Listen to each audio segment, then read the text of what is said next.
I'm excited to share with you this thought about it seems that Esau got over it.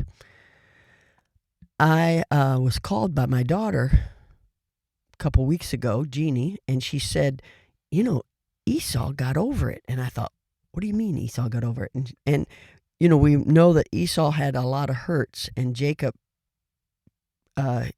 intentionally stole some things from him, and his mother even helped steal those things from him. So he could have just acted, he could have just mulled that and kept it in his mind forever. I know that I feel like one of my relatives stole some things from me. I think that they intentionally did that. And, it's hurtful. But you just got to get over it. You got to just forget it. And we see that when Jacob was going to meet up with Esau in Genesis chapter 33, that Jacob was actually afraid to even meet up with Esau because he knew that he had done wrong to Esau. So with all the things that Esau had known that Jacob did against him and his mother helped to do against him, he still did this when he met up with Jacob. In Genesis 33, verse 9, and Esau said, I have enough, my brother. Keep that thou hast unto thyself. He could have said, been greedy and said, yeah, give me all that stuff. It's probably stuff that I would have gotten if you hadn't stolen from me. But he refused those gifts. Then I think he even went further toward Jacob, who had done him wrong. In Genesis 33:12, he said, let us take our journey and let us go, and I will go before thee. He offered to protect Jacob, the supplanter, the one who had done wrong toward him. He offered to protect him. Isn't that exciting? I mean, Esau really got over the hurts of his past, and he prospered because of it. How do we know he prospered? Well, later on in Genesis 36, 6 and 7, it talks about his wives, his sons and daughters, and how much stuff he had.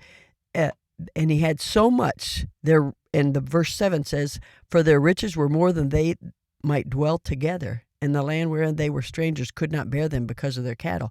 He had so much he couldn't stay in the same area with Jacob. They had to separate from each other. Wow.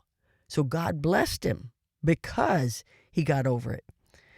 Many years ago, probably 20 years ago, I remember I went and visited my hometown, and I was by myself. I was taking care of my brother Pete at the time, and I went and sat in a McDonald's parking lot. And while I was sitting in the parking lot, I actually thought about confronting the man that abused me. And I just thought about it. And I thought about what I'd like to say to him, etc., etc. And as I was sitting there thinking about doing it, all of a sudden I asked God, would you have me do this?